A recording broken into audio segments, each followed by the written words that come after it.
Welcome, everyone. Fundamentals of Kabbalah and Chassidut.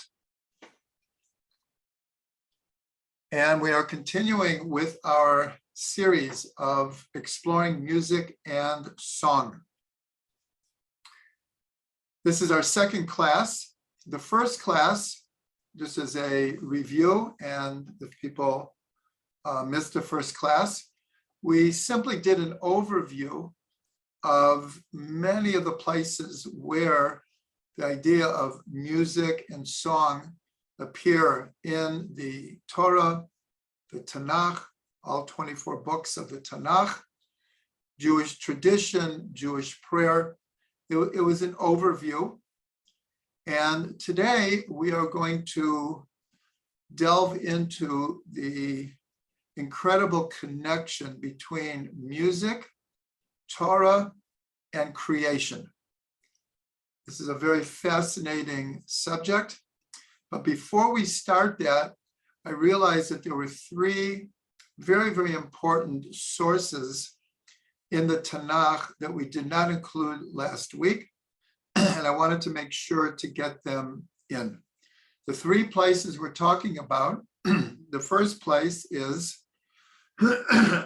is when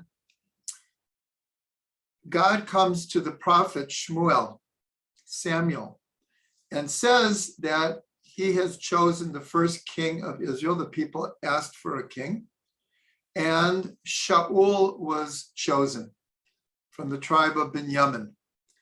And Shmuel went to Shaul to tell him that God had appointed him the first king of Israel. And Shaul was incredulous. It's a little bit like this week's Parsha when God appeared to Moshe at the burning bush and told him he had picked him as leader to bring Israel out of Egypt. And Moshe also did not jump to accept the mission that was put upon him. So Shaul also, he was also very humble. And he, in a sense, couldn't understand why God was choosing him. And so Shmuel gave him a number of signs that would happen to him. And that way he would know that it was divinely ordained. It wasn't just Shmuel coming and making it up. It was that God had told Shmuel to appoint Shaul. And among the signs that he mentioned to Shaul, he said, you will be traveling and you will you will confront a group of minstrels playing instruments, and they will begin to prophesy, and you will join their group, and you also will begin to prophesy. And you will become a different person. And sure enough, Shaul runs into this band of minstrels playing music. But as we're going to explore briefly now, and probably more in further classes, the very fundamental connection between the possibility of music being used as a vehicle to achieve prophecy. So here, that's what Shmuel told him. These musicians, while they're playing music, will enter into a prophetic state, and they will begin to prophesy. And you will also be drawn into the music, and you too will begin to prophesy. And that is what happened. And the very significant statement, and you will become a different person, another person because of this experience. So that's the first one I wanted to bring, because it's just such an important connection between music and prophecy and the power of music. The second one is also about Shaul, is that Shaul was bothered by what was called an evil spirit. However we want to analyze it psychologically, he had some psychological problem that led him to deep depression and not clear thought. And his advisors saw that this was happening, and they said they have heard of someone who plays music very beautifully and also sings, and he can put your mind to rest. And who are they talking about? None other than David. And David was brought, not just then, but many times when Shaul would enter into this deep psychological darkness, they would call for David, and he would come and play music, and he would calm the king. Now, this is very significant because probably many of you have read this. In the last few years, they have done a lot of research with using music in order to help people in many, many different types of psychological challenges, and especially with the elderly. That many times the elderly, especially if they have Alzheimer's, chas v'shalom, and other cognitive declines, well, their whole psychological, emotional state changes along with that. And they are using it actually extensively now, working with the elderly in order to help them maintain a calm, balanced, psychological state of mind. So obviously this has tremendous potential. And here we see 3,000 years ago, the Torah is not just alluding to it, is saying very, very clearly the power of music in healing. Hopefully we will be able to delve into that further. And the third case I wanted to bring also is a very, very important example of music in the Tanakh. And this is the story of Elisha the prophet. Elisha was the student of Eliyahu Navi, Elijah the prophet. And after Elijah left this world, Elisha became the main prophet. And at one point, the history here, there was already a division between the northern kingdom and the southern kingdom. And they were really at odds with each other. But every once in a while, an external enemy would come against the Jewish people, and the northern and southern kingdom would band together in order to repulse the threat. So one time, the king of the northern kingdom and the king of the southern kingdom, the one of the northern kingdom, Elisha considered very evil, and the one for the southern kingdom he considered very righteous. And they came to Elisha, and they wanted him to, through prophecy, to let them know if they went to war against this threatening enemy, would they be successful or not? And at first, Elisha didn't want to deal with them because of the evil king. But then he thought it over because he saw that the righteous king was being threatened as well. But because the whole incident kind of put him in we'll call it a bad mood, that he was even approached by this evil king. But now he decided he was going to try through prophecy to tell them what they could expect. But the prophecy wasn't coming to him. So it says, this is in the book of Kings, he said, "Bring me the musicians and let them play." And when the musicians began to play, the text says Elisha began to prophesy. And then he was able to tell the kings what they should do.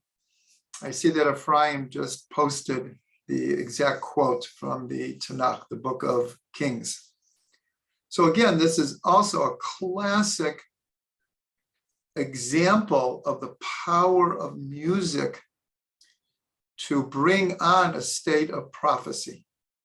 It's in Kings 2, chapter 3, verse 15. Everyone can look in their chat. So this is just finishing the overview that we did. And now we're going on to a new subject, and that is the connection of music, Torah, and creation. So already last week, we mentioned that in the book of Deuteronomy, Devarim,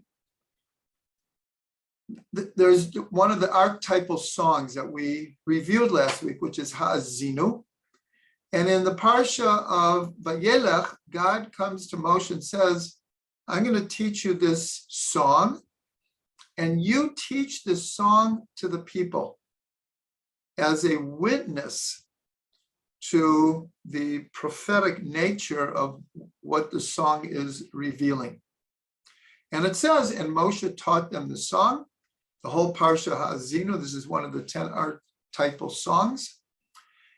And as we learned last week, even though in the context, it seems that God is telling him to teach the people this particular song, the sages learned from this that really what God was saying is the entire Torah is called song. And shortly after that, it says in the Torah that Moshe wrote down the whole Torah. So they make this connection between this particular song, Ha'azinu, being called a song, and the whole Torah being called a song. Now we're going to see in a minute the significance of this, but according to all the counts, this is the last mitzvah of the Torah, the 613th mitzvah. And so in that sense, it's like an all-encompassing, it's the last one. And here, God is calling the last mitzvah that the Torah is called song. So now, if we take the statement in the Zohar that God looked into the Torah and created the world. In other words, the Torah is the blueprint. So we can make a very easy 1 + 1 = 2. If the whole Torah is called music, and God looks into the Torah in order to create the world, then if the Torah is music and the Torah is the blueprint of creation, that means that the whole creation is also music. Now we're going to delve into the statement much, much deeper, much, much deeper. And I see that Ephraim is reminding us that tonight is Reb Shlomo's birthday, Reb Shlomo Carlebach. He was born on this date. And so I want to dedicate the learning to Reb Shlomo, who gave us so much. And while I'm doing that, I will also dedicate the learning to a Refuah Shlema, to Rav Ginsburg, Rav Yitzchak Feivish ben Braina Malka. Okay, so God looks into the Torah, which is music, and creates the world, which is music. But now we're going to step back and we want to explore a little bit deeper the connection between the Torah and creation. So the first verse of the Torah. Bereshit bara Elokim et hashamayim v'et haaretz. In the beginning, God created the heavens and the earth. It is 7 words and 28 letters. And in a number of our different series, we dove into the significance of why the first sentence in the Torah is 7 words and 28 letters. But what we're going to mention tonight is the verse introducing the 10 commandments. V'yomer Elokim et kol ha'devarim ha'ela le'mor. V'yidaber Elokim et kol ha'devarim ha'ela le'mor is also 7 words and 28 letters. And God said all of these things, saying, and then, I am the Lord your God who has taken you out of Egypt. Anochi Hashem Elokecha, asher hotzeiti etchem me'eretz Mitzrayim u'beit avodim. So, in other words, the introduction to the 10 Commandments mirrors the first verse of the Torah of creation. Now, where we can see this even deeper is Rashi's comment on the 6th day of creation. The 6th day of creation ends, Vayhi Erev, Vayhi Voker, Yom Hashishi. It was evening and it was day, the 6th day. And it's pointed out, Rashi points out, why does it say Yom HaShishi? Like the 6th day. All the other days of creation it was evening, it was morning, Yom Chamisha. Doesn't say Yom HaChamishi. Doesn't say Yom HaRavi'i, Yom HaShlishi. Only by the 6th day. So Rashi says an amazing thing. He says that this is alluding to another 6th day. What other 6th day? The 6th of Sivan, the day that the Torah was given on Mount Sinai. And Rashi says, God says to the Jewish people,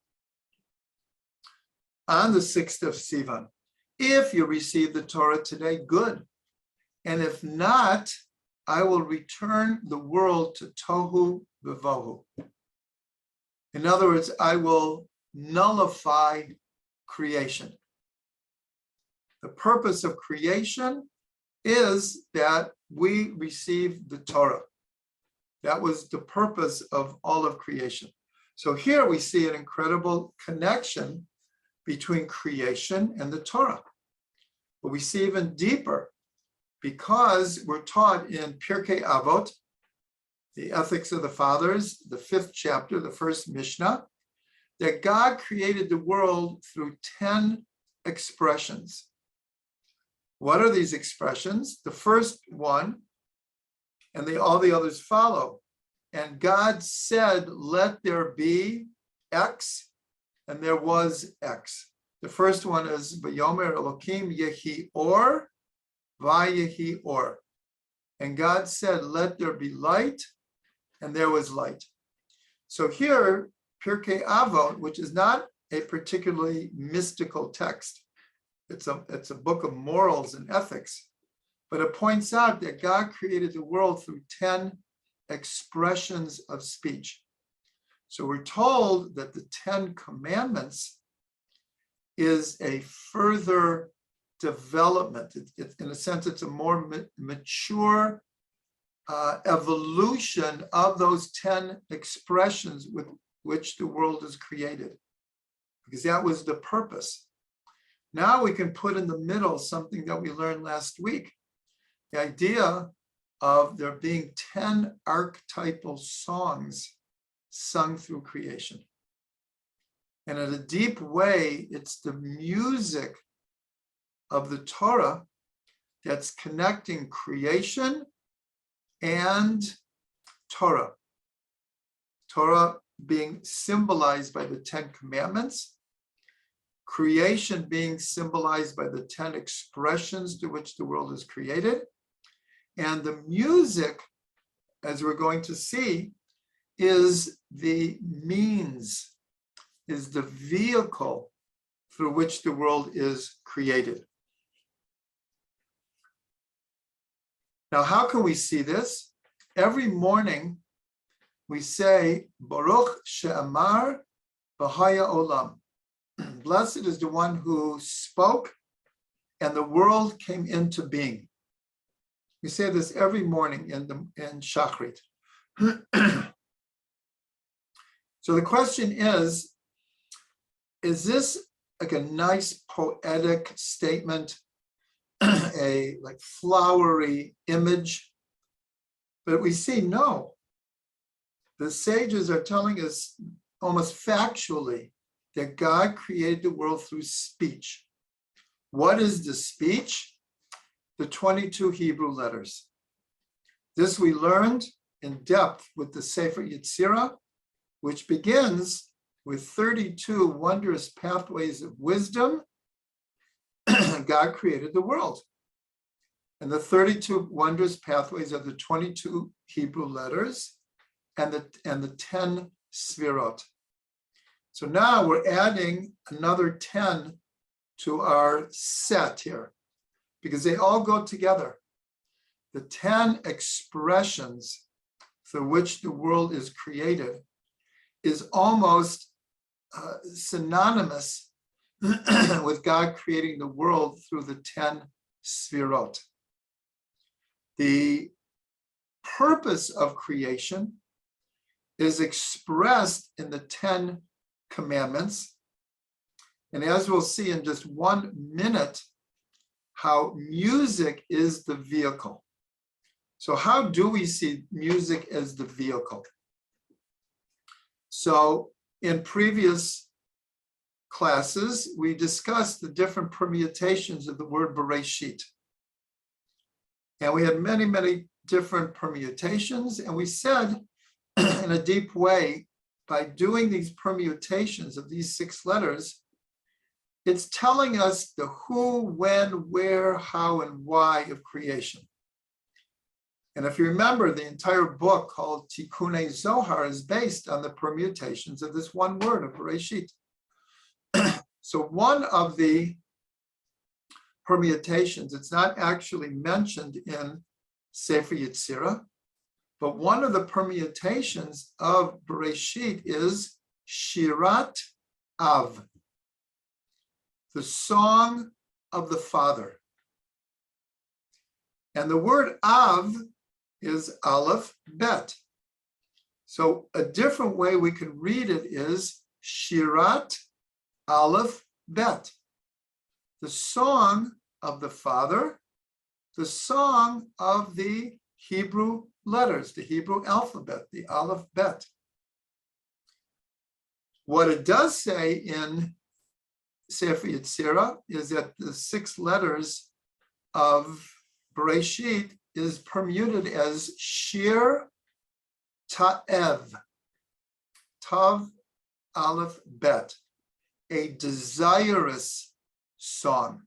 Shir Ta'ev, or a song of passion, song of passion.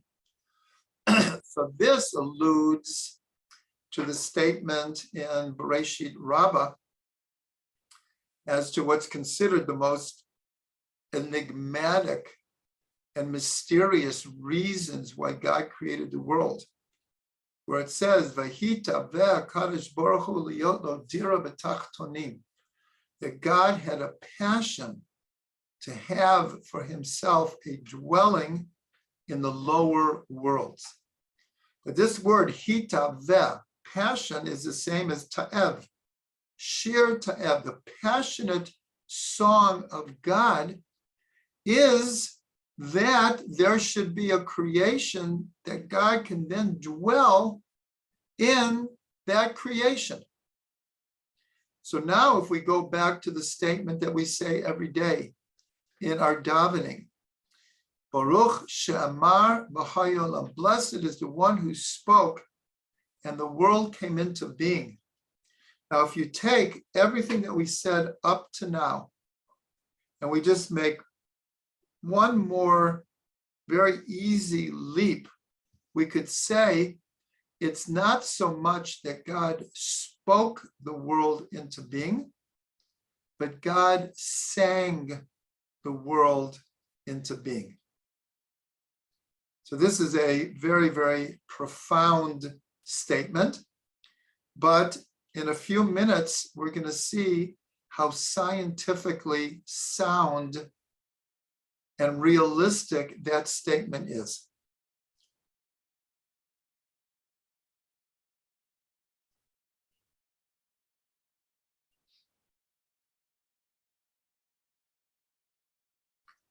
Okay, so one other connection we want to make now is, remember, now we have 4 sets of 10, and they're all tied together. We have the Torah, which is called song, the world, which is called song, God creating the world through 10 expressions.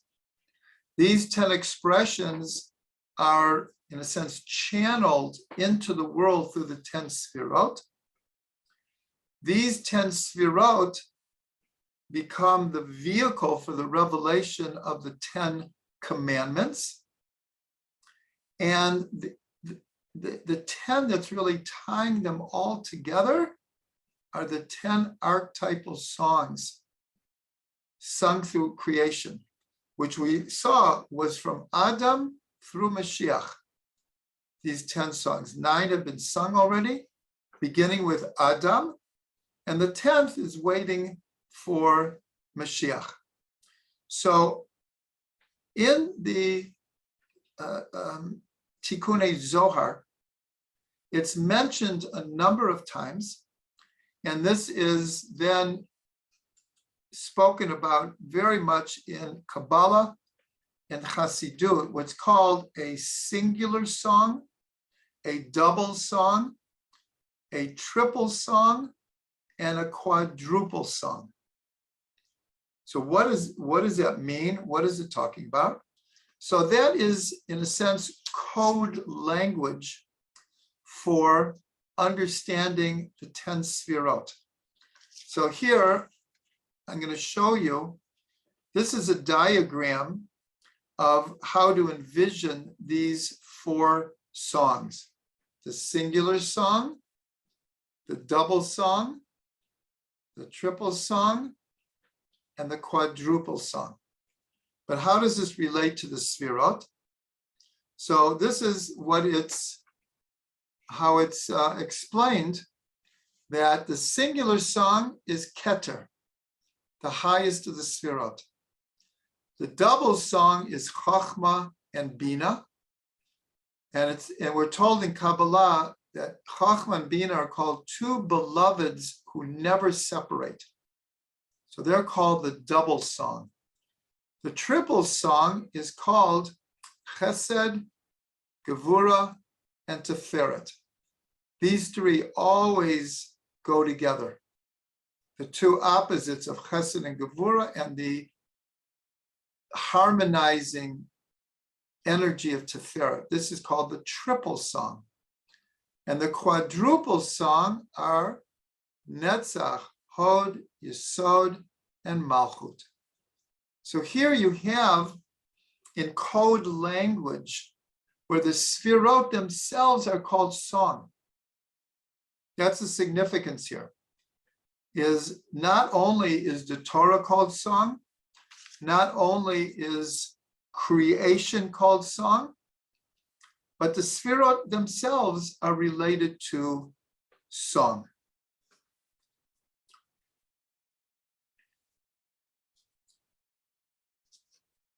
Now, just to take this one more step, this also tells us the function and the power of music.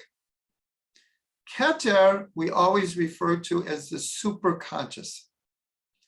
And so therefore, the very source of music, according to Kabbalah, is coming from Keter. Is coming from Ta'anug of Atik Yomin, from the pleasure principle of the Ancient of Days. And that also is telling us the primordial existence of music within the essence of God. Here, Chachma and Bina is always talking about the intellect. And so therefore, first of all, let's go back to the supraconscious. That's why music sometimes can carry us to incredible spiritual heights, is because the source of it is coming from spiritual heights. And so therefore, sometimes when we hear music, we're transported.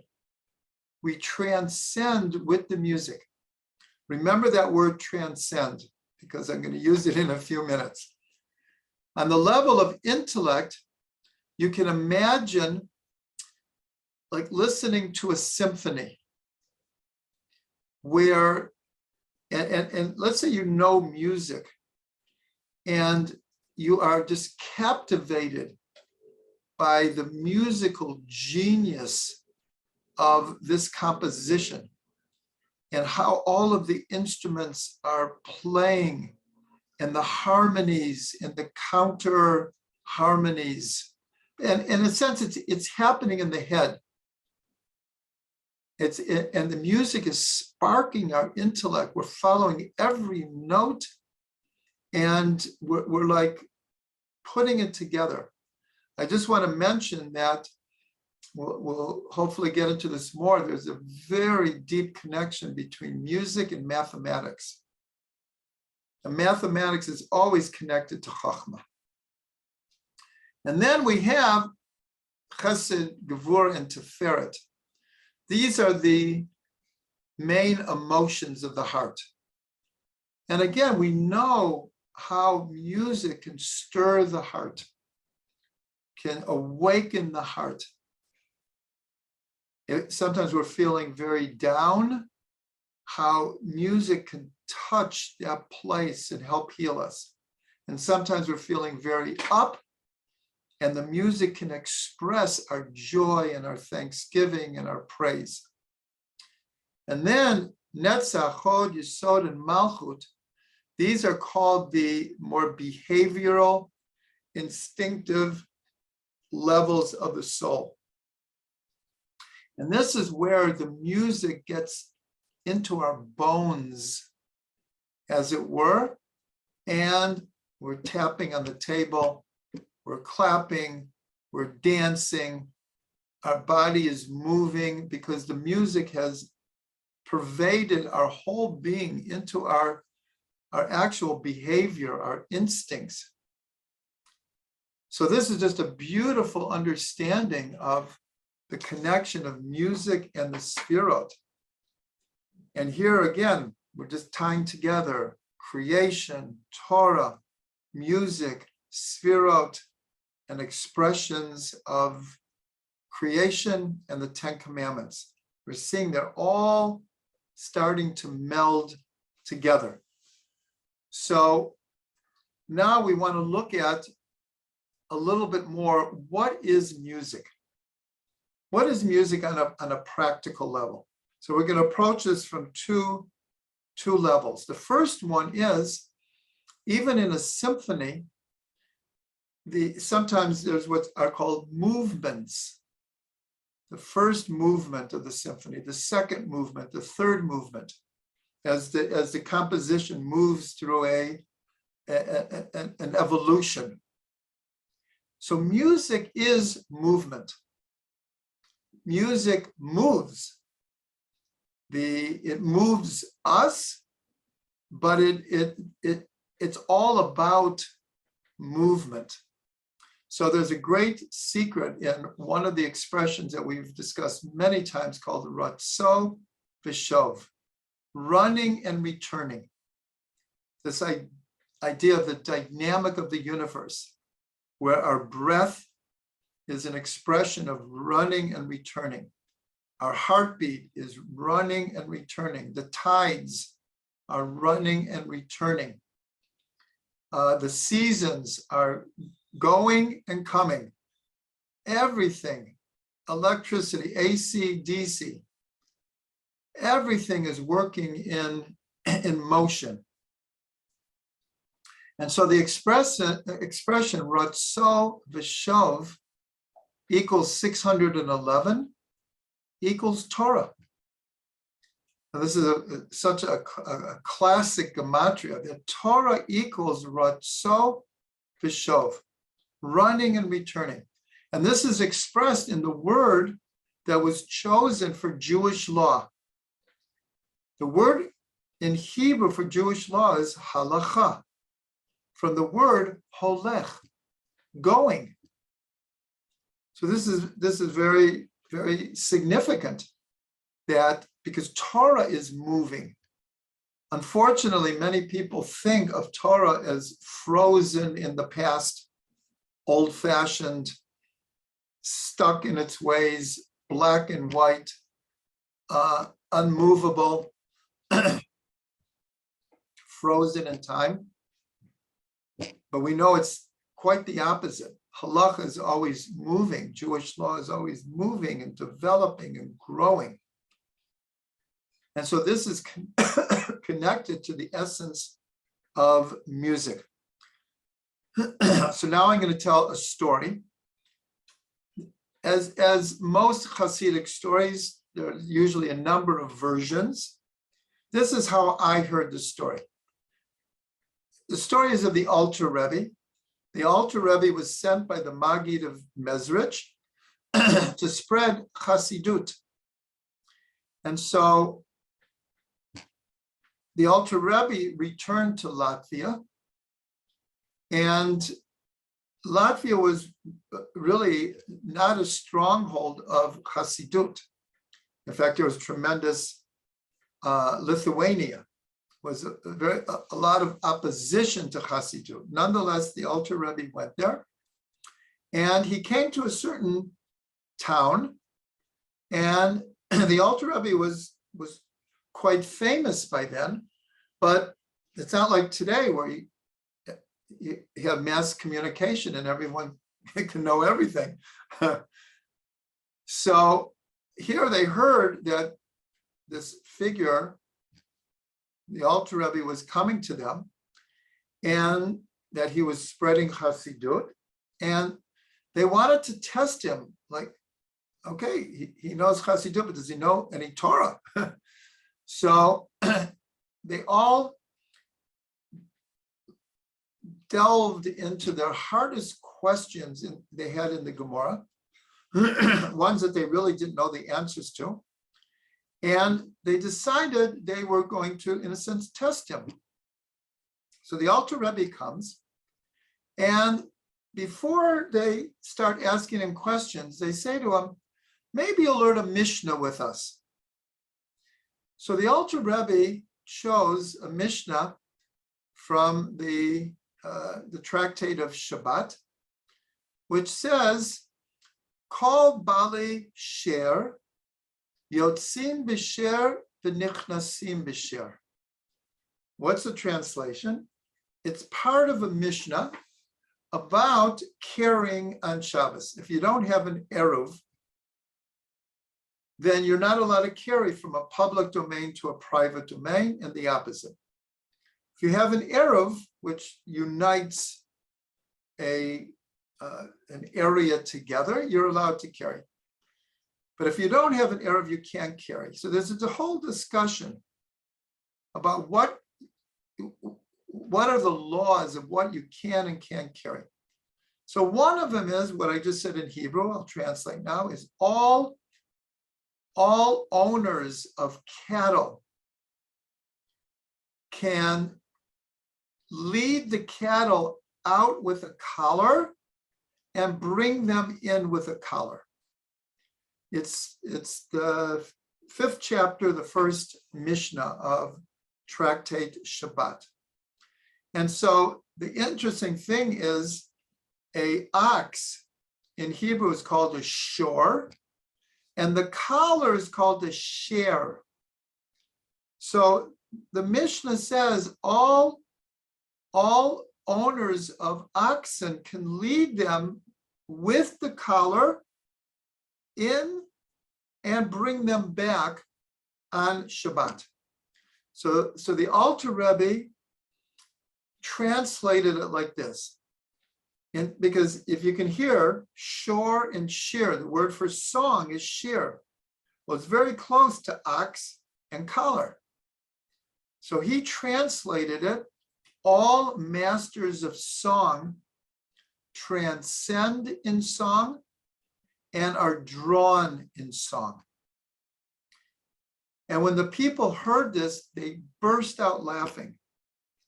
They had never heard anything so ludicrous in their whole lives. It was like, he doesn't even know how to translate a simple Mishnah. And everyone is talking like, what's going on here? Did you hear his translation? In the meantime, the Baal Tanya, the Alter Rebbe, begins to sing a nigun. And he begins singing, and at first no one's paying any attention to him. And then, without anyone even noticing or on purpose, they're drawn into the nigun. And before you know it, everyone is in this altered consciousness through this nigun. And at a certain point, the Alter Rebbe stops singing, and he turns to them and he says, I understand you have some questions for me. And when each of the people started to think of their question, the answer appeared in their minds immediately. So this is a famous story of the Alter Rebbe, but I'm going to translate again the way he translated this. Instead of all masters of oxen lead their oxen out by a collar and can bring them back in a collar, he said all masters of song transcend in song and are drawn in song. So the reason I'm bringing this is, one, just to show the incredible power of music, but this idea of transcending and being drawn is rotso v'shov, going and returning. And this is the essence of Torah. And we're saying that Torah is the essence of song. Like we said last week, that the essence of prayer is song, because prayer and song have the same numerical value. Tefillah and shira equals 515. So the essence of prayer is song, and the essence of song is prayer. But here, I'm going to add a teaching from Rabbi Nachman, who says that we should take our Torah and turn it into tefillah. We should take the Torah that we learn and frame it, make it into a prayer. In other words, whatever we're learning, we should then, in a sense, turn it into a prayer that I am able to not only understand this, but I'm able to fulfill what I'm learning about. I'm able to integrate what I'm learning about, that it should become a part of me. So here we could see also, in a sense, that the essence of Torah is song. And if we're on the level, the essence of song is Torah. Okay, now we want to go one step further here and look at, from a very, we'll call it scientific, practical level, what actually is music. So music creates vibrations. If I'm singing, the voice that is coming out is a result of the vibrating of my larynx, my vocal cords. When I pluck on my dulcimer or a guitar or a mandolin, so the string vibrates. That vibration creates a sound. That sound becomes a sound wave, which then is heard by the ear and then translated by the brain. So music are vibrations, and there are also frequencies. If we play a high note, if the string that I am plucking is stretched very tight, it will make a high pitch. It will create a frequency. And if it's loosely bound, then it will make a lower pitch. Someone who puts his finger on a key of the piano, it hits the chord in the piano, creates a vibration and a frequency. That really is what music is in a, we'll call it a scientific way. Now, one of the things that, one of the great revelations about light was that light is both a particle and a wave. So in other words, just like there are sound waves, light travels in waves. It also travels paradoxically in streams of particles. But they're both waves. And waves are created by movement, by vibrations. So after this revelation about light, then they found that all matter, when you look in the atomic structure of all matter, in the subatomic particles, so everything is moving and everything is vibrating. So here, I'm sure you can see where I'm going with this, is if all matter, which of course is energy, all energy is movement and a result of vibrations of movement. So when we said before, it's not so much that God spoke the world into creation, but it's more that he sang the world in creation, then we can see there's actually a very, very physical foundation to this statement. Now, I'm going to quote Brian Greene. Brian Greene is a very, very famous physicist, Jewish physicist, and he wrote a book maybe 15, 20 years ago called The Elegant Universe. Very, very famous book, trying to take the most cutting edge ideas of physics and explaining them to a lay person. I've read the book. It's an incredible book called The Elegant Universe. And he makes a statement more than once in the book. And it's a statement that has been, not quoting him, but other scientists have come to the same conclusion. And he says like this, I'm paraphrasing it, but it's almost exactly what he says. He says, the metaphor of understanding physical reality and the foundations of the material universe, using the metaphor of music, has taken on a startling reality.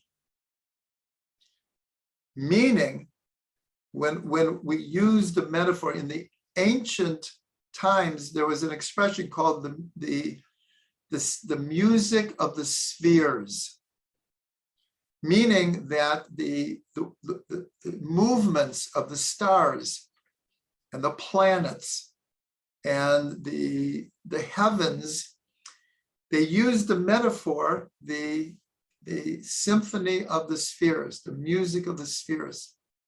So Brian Greene and other scientists are saying that has taken on a startling reality, because now that we can look within the atom and we can look within subatomic particles and we can see the movement, the vibrations, the frequencies which are creating the reality of the physical universe. And that's what music is. But now we're going to go one step further, and that is, right now it's the cutting edge of science, and it's a theory simply because there is no instrument that can really gauge if this is absolutely true. But even without that, everything we've said, you'll see, works into what's called string theory. String theory very simply is that when we look at an atom, we see the subatomic particles. But what are the particles made out of? The further we can look and the higher the focus of the microscopes, the deeper we can see within. So within the particles, there's a lot more, there's a whole world going on. So string theory posits that the smallest element of physical reality within the subatomic particles are vibrating strings. That's why it's called string theory. And the vibrations of these strings is what defines the difference between every aspect of physical reality. In other words, a certain particle has a certain charge or force because of the vibrating strings in that particular particle. And a different particle, which is vibrating at a different frequency, at a different level of vibration, creates a different force and definition. And so string theory says that the lowest common denominator of all physical reality are vibrating strings.